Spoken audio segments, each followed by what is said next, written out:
Bonjour les amis, très bien, avec sac à dos Liberté et Découverte. Ouais, je sais, ça fait quelques temps que j'ai pas fait une vidéo. Je suis en train d'en faire une. Après, je suis désolé si je parle pas fort. Parce que depuis le 24 décembre, je me suis réveillé le 24 décembre avec une vive douleur au ventre. Là aujourd'hui on est le 28, cette vive douleur, elle n'a pas disparu, elle est toujours présente. Et force de conclusion que j'ai pu faire, et diverses recherches sur internet, ce mal de ventre, et j'ai eu confirmation hier par une pharmacienne, parce que je me suis arrêté en catastrophe, en warning,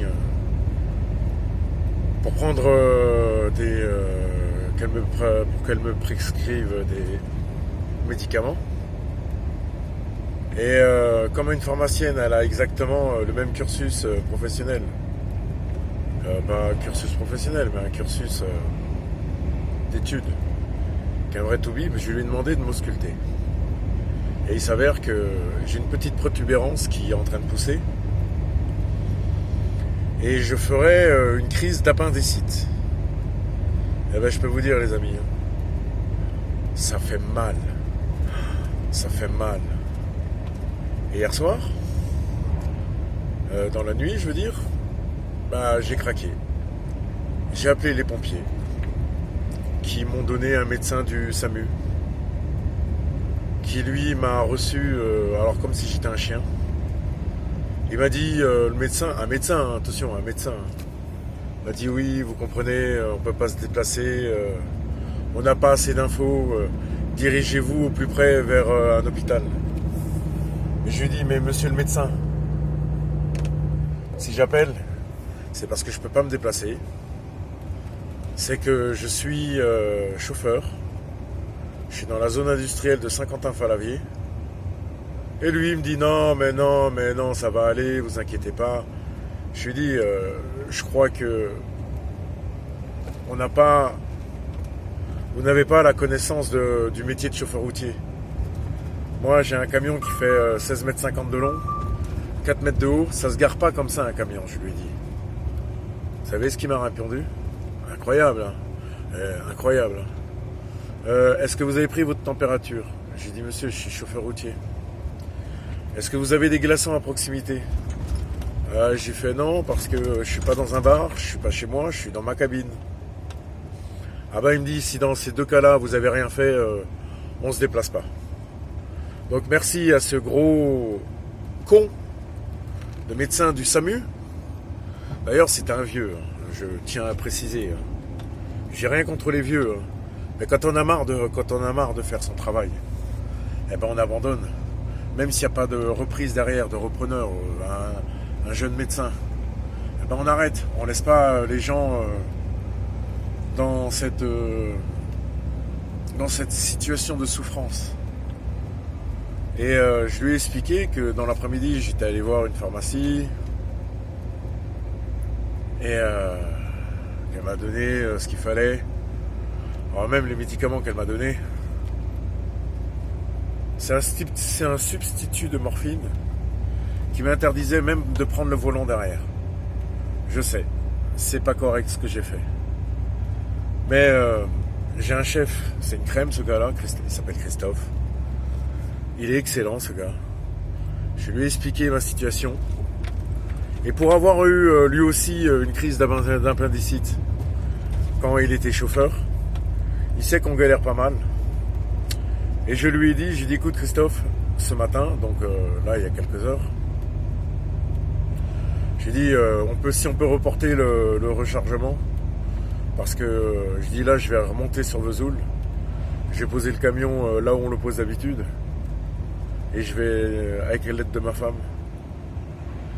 elle va me chercher, je vais me rendre aux urgences. Parce que là, le médecin il me dit sur de 1 à 10, 1 petite douleur, 10 grosses douleurs. À combien vous estimez votre douleur? Je lui ai dit à 26 000. Ah, il me dit finalement c'est une douleur que jamais vous avez eue. Je lui dis, après, vous voyez, j'ai les chicots qui sont un petit peu détériorés. Et je lui dis le mal de dents, pour en connaître assez souvent. À côté, c'est du pipi de chat.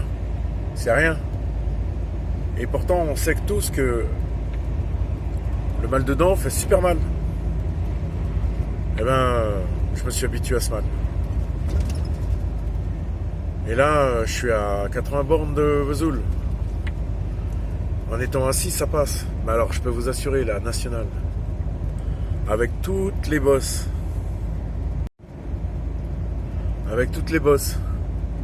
les coins, les virages, parce que j'arrive pas à tirer sur le volant ni à droite ni à gauche. Ben, je peux vous le dire, hein, la douleur, elle est quasi omniprésente. Voilà les amis. Moi je vous...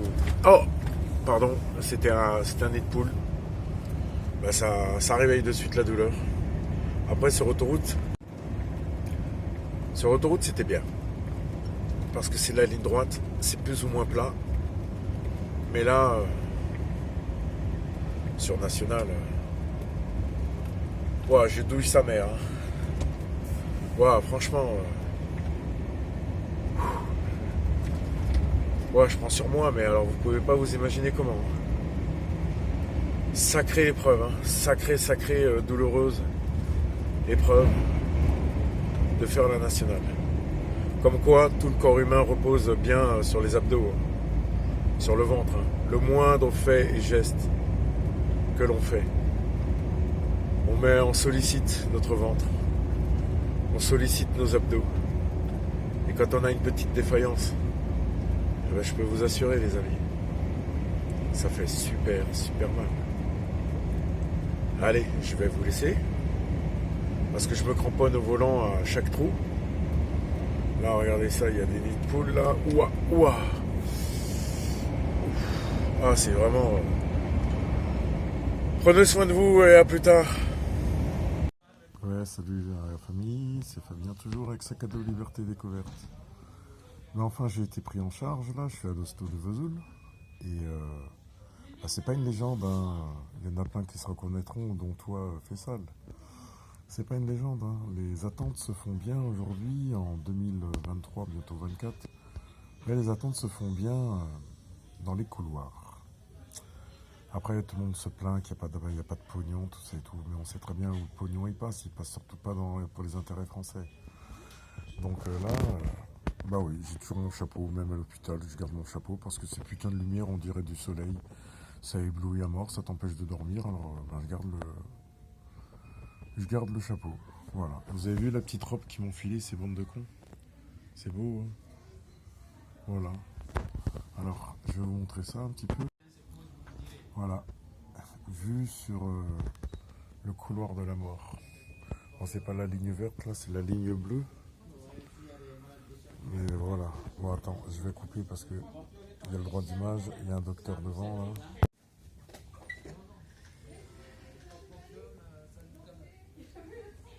Donc oui, effectivement, je suis bien dans les couloirs. Ça craint les hôpitaux en 2024, 23, 24, allez, à quelques jours près, dans les situations où on est. C'est vraiment désespérant. Ah, par contre, hein, pour mettre des munitions chez des Ukrainiens, ils trouvent bien 200 millions d'euros. Hein. Par contre, pour les hôpitaux, mes couilles, il n'y a rien. Hein. Voilà, donc c'est comme ça aujourd'hui, en 2024. Ouais, 2023, 2024, c'est pareil, c'est du kiff bourrico. Eh ben, on a de l'argent pour tout faire. C'est vraiment un drôle de constat. C'est bizarre, c'est vraiment bizarre. Bon. Enfin, allez, je vous dis à plus tard. Oui, sinon, je me suis rendu compte que le corps humain pouvait supporter toutes sortes de douleurs, supportables. Hein. Mais j'ai découvert le milieu hospitalier. J'ai 49 ans, je connaissais pas, mais bon, on est bien pris en charge quand même. Bon, allez, à plus tard.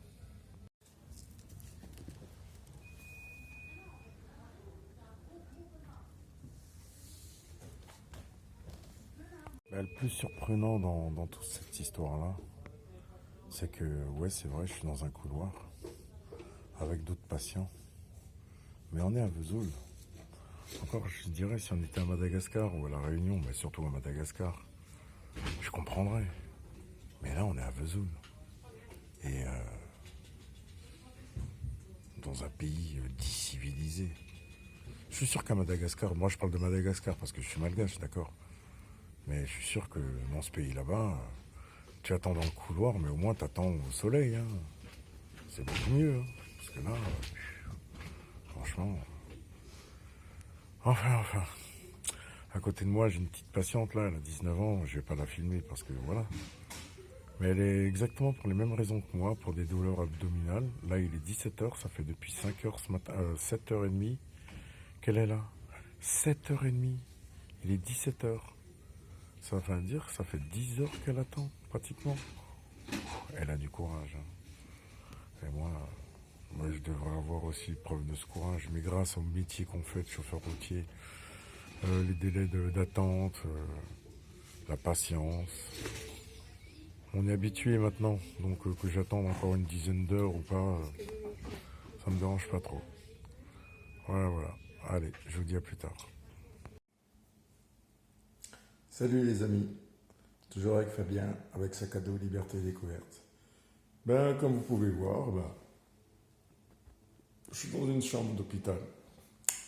Le verdict est tombé. J'ai fait une appendicite perforée qui a nécessité directement une opération.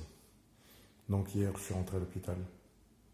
Après la série d'attente, de tous les examens que j'ai faits, il s'est avéré que ça a été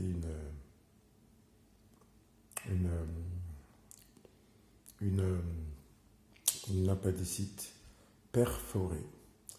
Donc il a fallu opérer extrêmement rapidement. Il y en allait de ma santé. Donc j'ai été opéré hier soir. Là, je viens de passer ma première nuit dans ma chambre d'hôpital. Et fait chier parce que je suis tout seul dans ma chambre. Ah, c'est vraiment une petite chambre. Hein. J'ai une super vue sur l'hôpital. J'ai une télé que j'allumerai jamais.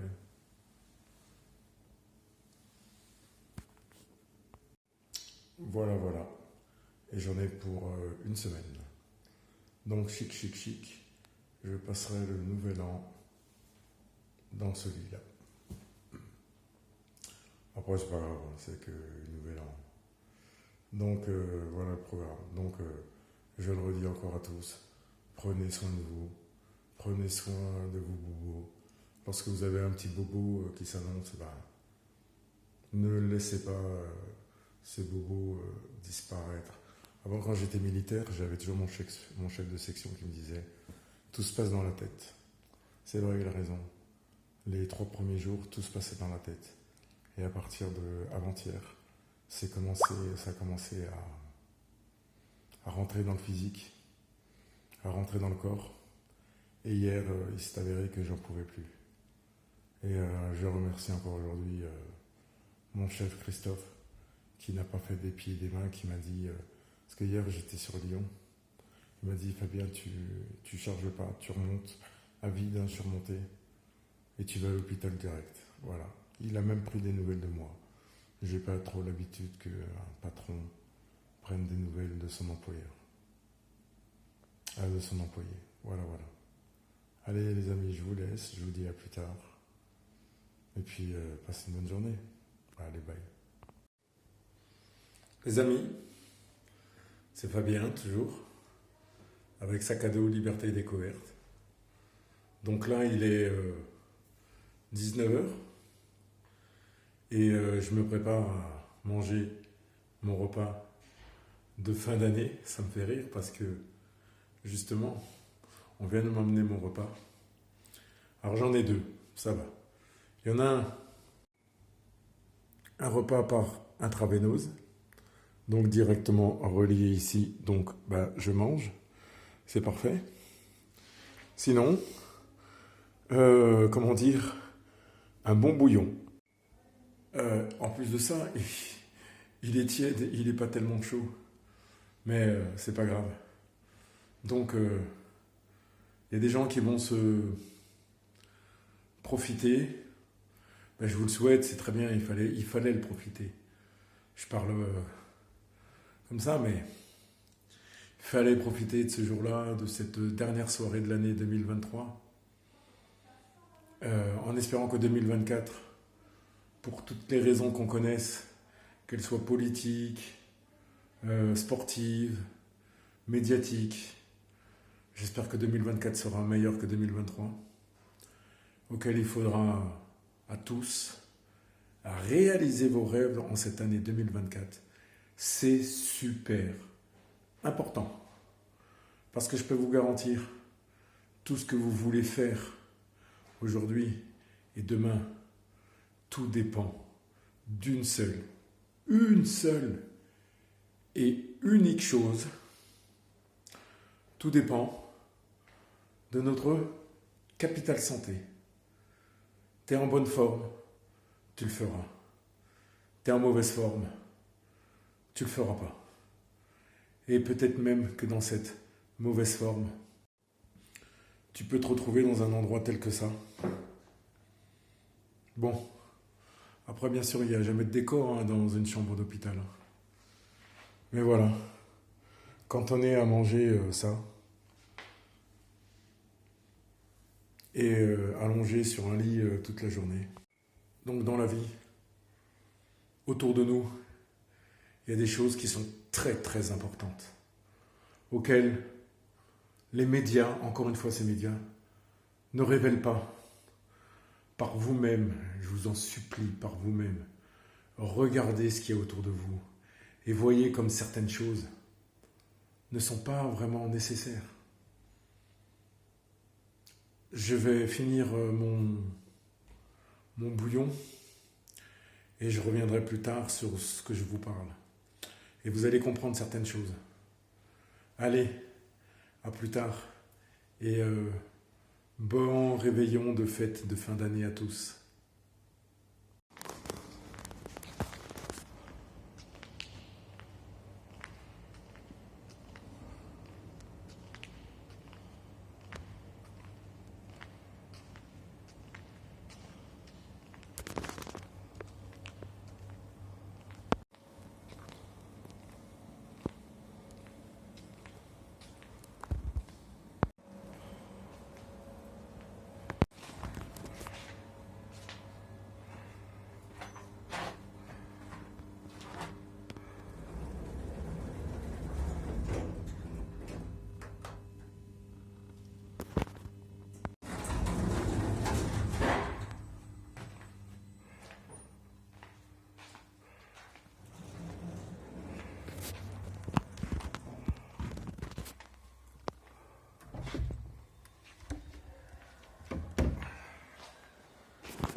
Salut les amis, c'est toujours Fabien avec sa cadeau Liberté et Découverte.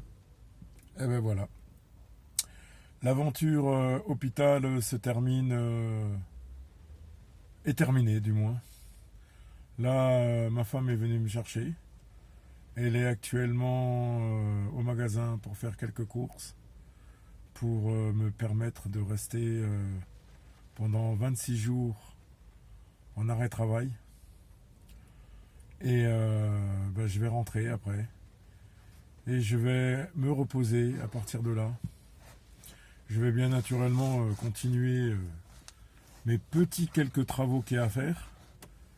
Mais au moment de sortir, la chirurgienne, ou le chirurgien, je sais pas, m'a bien averti que je vais connaître d'éprouvantes épuisements. Et c'est vrai, elle avait raison. Et je sais pourquoi, parce que c'est vrai que quand je sortais me balader dans les couloirs de l'hôpital, Je sortais de ma chambre, j'allais à droite ou à gauche, je faisais un petit tour. Je sentais déjà une grosse fatigue. Mais j'avais le lit qui était pas loin. Donc je pouvais directement m'allonger et me reposer. Là, ça fait déjà à peu près une bonne heure. Parce qu'en sortant de l'hôpital, on est passé directement à la cave pour poser l'arrêt de travail, faire 2-3 bricoles. Ben, je peux vous garantir que ouais, je suis épuisé. Donc là, j'ai juste une hâte, c'est de rentrer et de m'allonger. Donc moi, je me dis, enfin, cette aventure, cette malheureuse et malencontreuse aventure hôpital est enfin terminée. Débute maintenant une bonne convalescence. Donc des vidéos sur le camion, sur la découverte, sur des balades ne se feront pas avant quelques semaines. Parce que je vais bien me préserver à rester chez moi, à me soigner, pour que février et mars, j'aille beaucoup mieux. En tout cas, durant ces quelques jours passés dans le lit, j'ai peaufiné mes différents points stratégiques de mes vidéos, sur quoi j'allais me pencher un peu plus, et sur ce que je n'allais plus faire. Mais ça, je pense déjà que vous l'avez bien remarqué. Mais j'ai établi, on va dire, mon petit planning de vidéos. Voilà. Mais tout ça, je vous en parlerai dans une autre prochaine vidéo. Je vous dis à tous encore une belle année. Profitez.